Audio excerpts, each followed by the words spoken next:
Good morning, love and light friends. Coming at you today from Zebulon area, I believe. Maybe between Zebulon and Rocky Mount, something like that.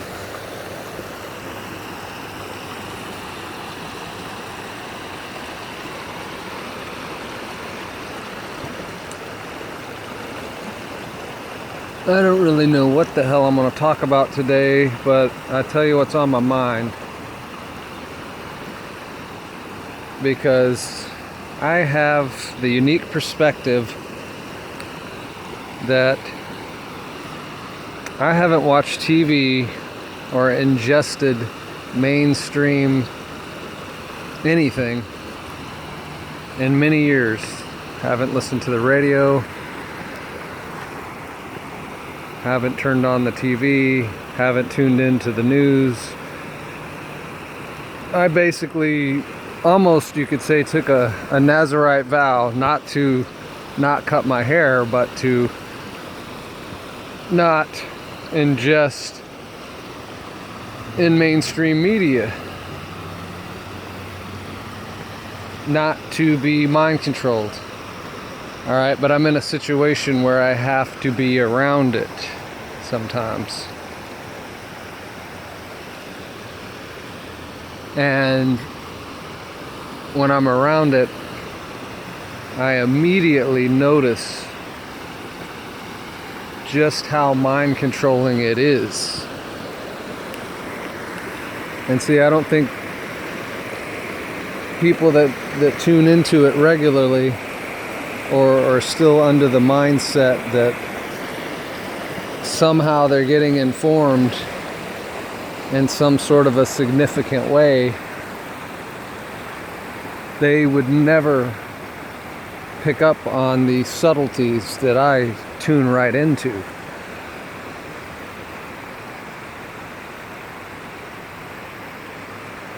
And one of the things I notice is, and it got me thinking about laughter. And I wonder what percentage of laughter these days is genuine laughter. Because it seems to me that most of the time when people are laughing these days, they're either cynically laughing, nervously laughing, or just outright fake laughing. And see, that's a subtle form of mind control right there. Is to get you thinking that some unfunny thing is actually funny, or to get you pulled into that cynical frequency of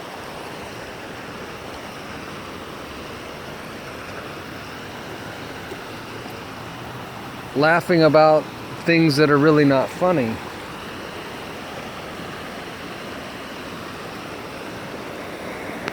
Which, if you participate in that, you're basically going to take on that thought process yourself. These are subtle, subconscious.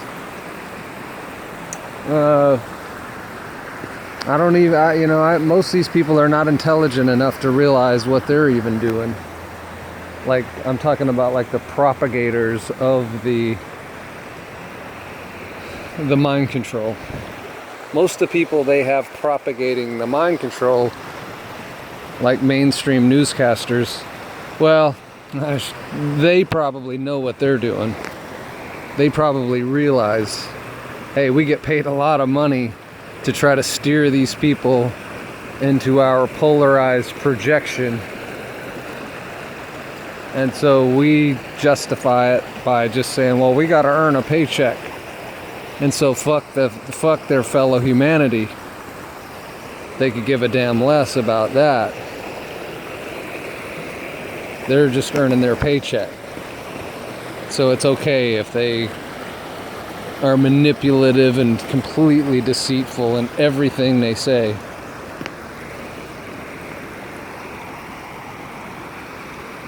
Because in the Matrix, you can justify almost anything for that fiat currency.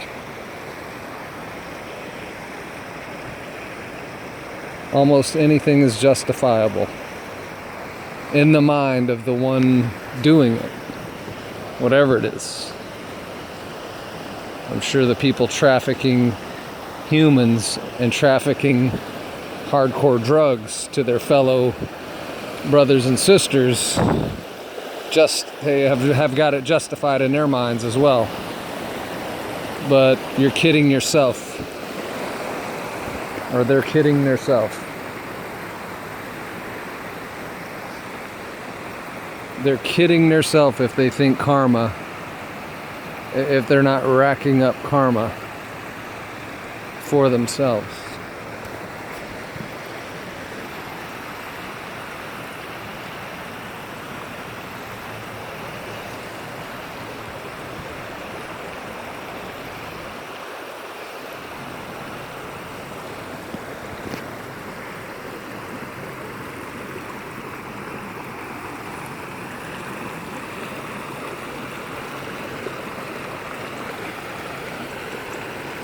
This mind control thing is way more complex than we realize, because it gets into the subconscious, it gets into, like Philip K. Dick said, if you control the words or the meaning of the words, then you can control, basically you can control people by controlling the meaning of words.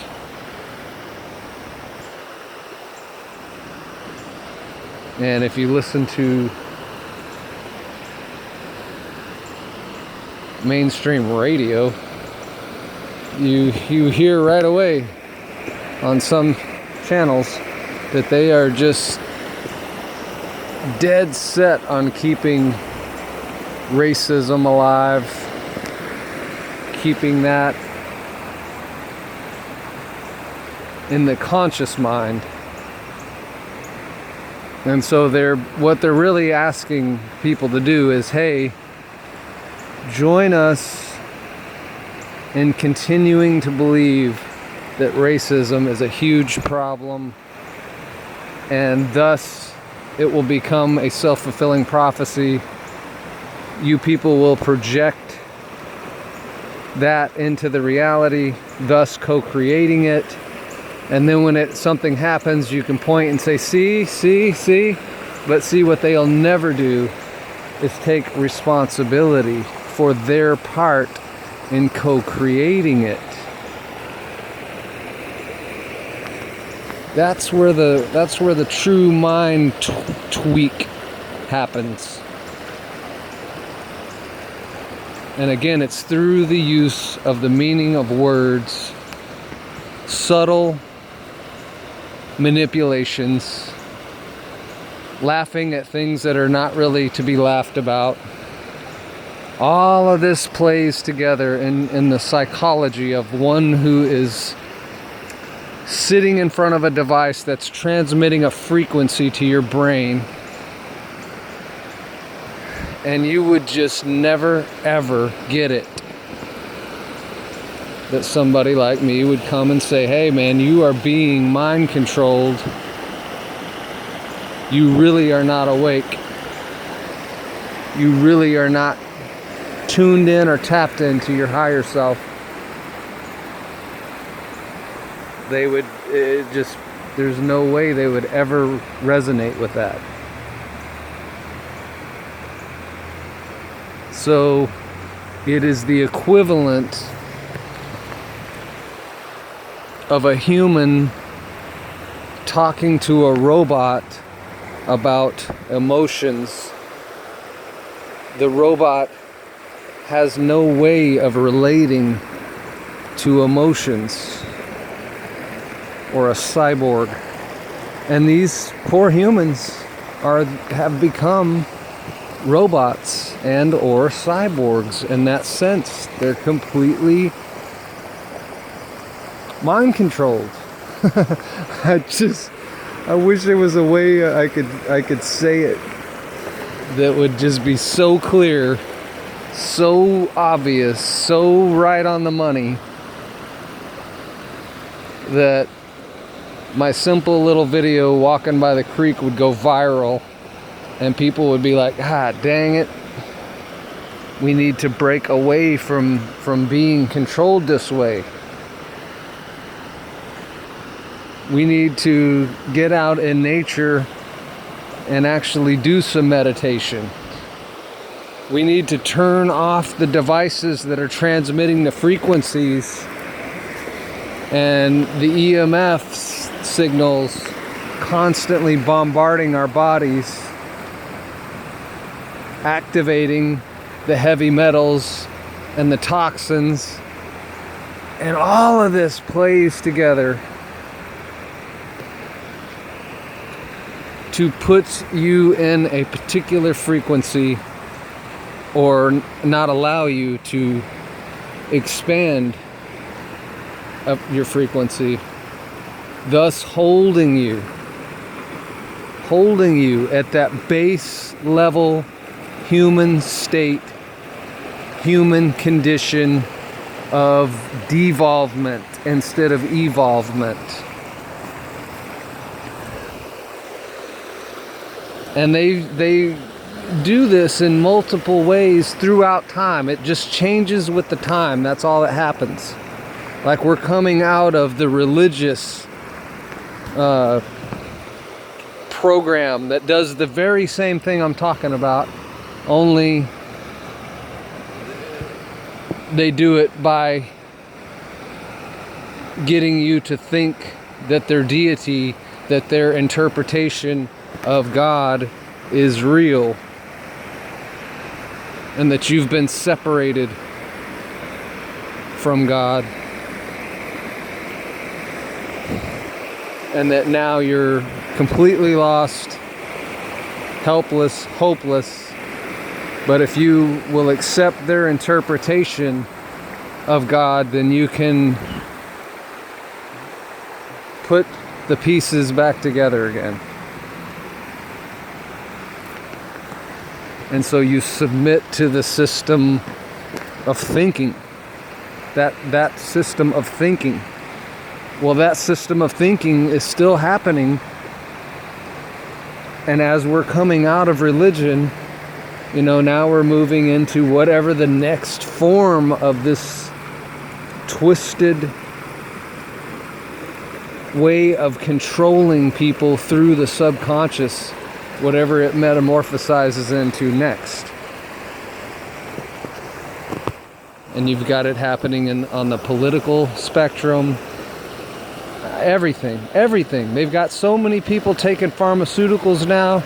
I think we would be blown away to really find out just how many people are paying high dollar to pump toxins into their bodies in the name of health.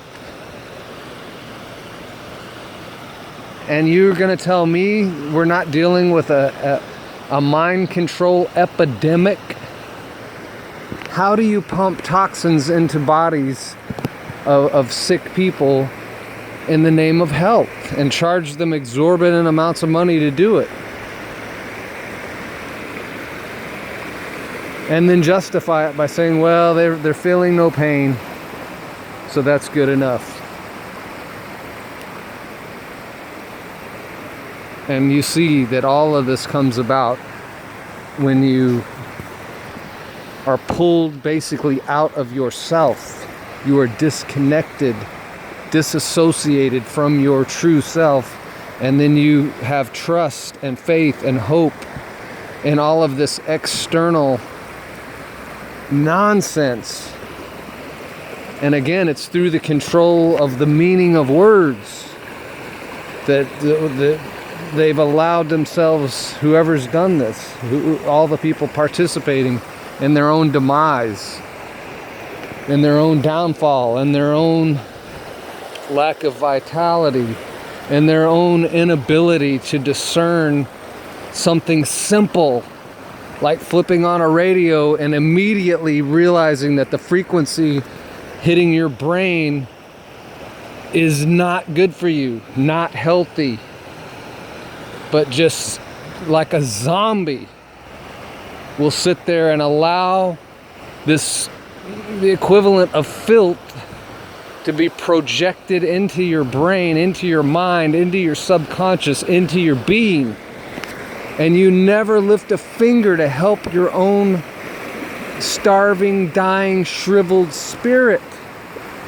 By doing what? By touching the power button. That's it. By turning it off.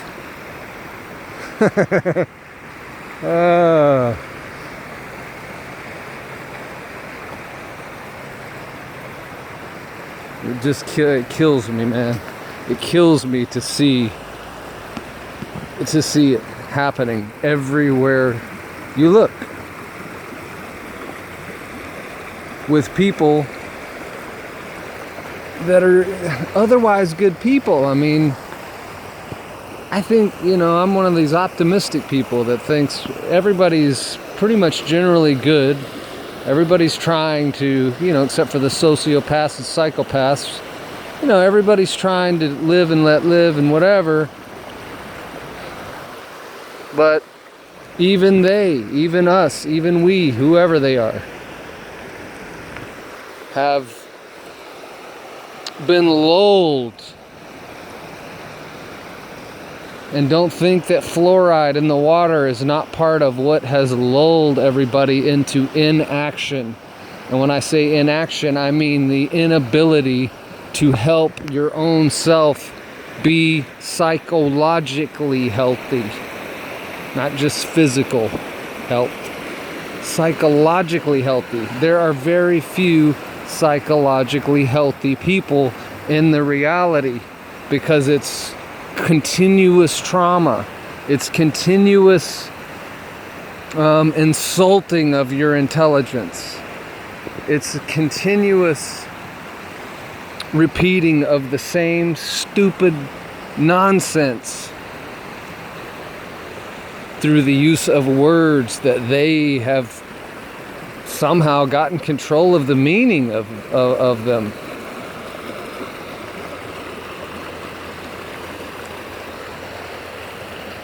And so I feel for them. I feel sorry for them. Genuinely sorry for them. Good people, so much potential there, so much possibility to really do good. Meaning to really help all of us advance spiritually, intellectually, consciously. But they're not doing it. They're not doing it. They're stagnant. Or even worse. Well, I don't know what's worse than stagnation when it comes to consciousness and psychology. And now the people that are supposed to be helping other people are actually harming other people. But they believe in their minds that they're helping. That's how whack this whole thing has gotten.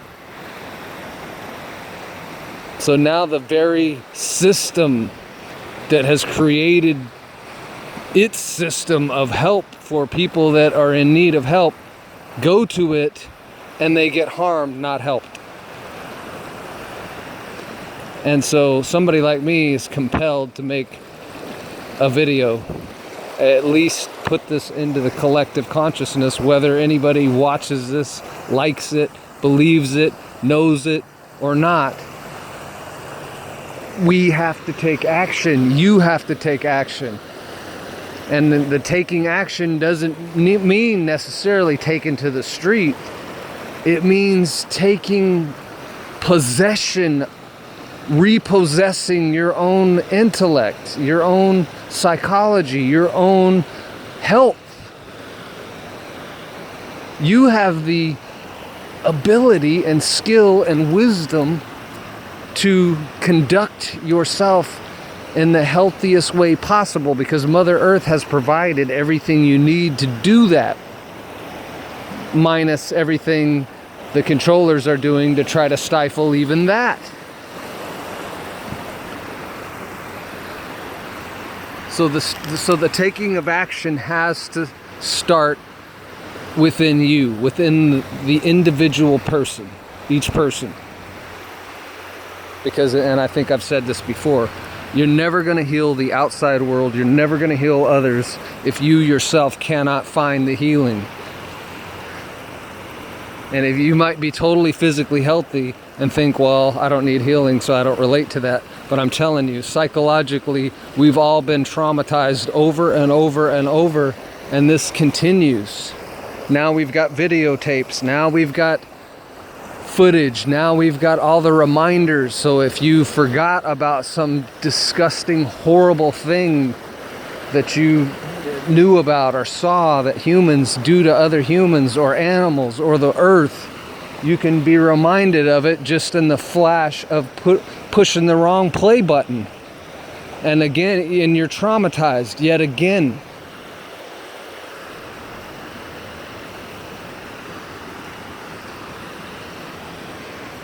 So I speak, right now I'm speaking from the collective conscience. I love you. I want you to be healed. I want us to be healed. I want us to stop this vicious cycle. And we can do it, and we are doing it. But we need you. We need every single person to take back your sovereignty. And then everything that comes after that. And the first thing will be health, because everybody is so damn unhealthy in so many levels.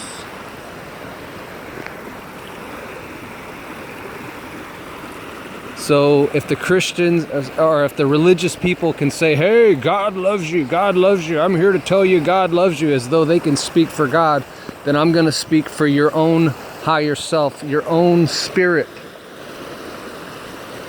would tell you that I love you. I want you to be healed. I want you to be whole. And we don't have to invoke any deity to understand that.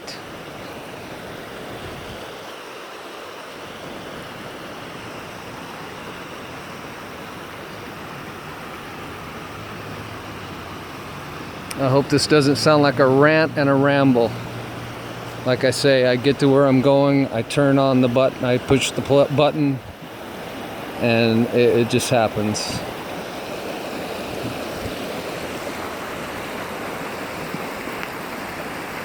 Love and light, friends. Much love and light.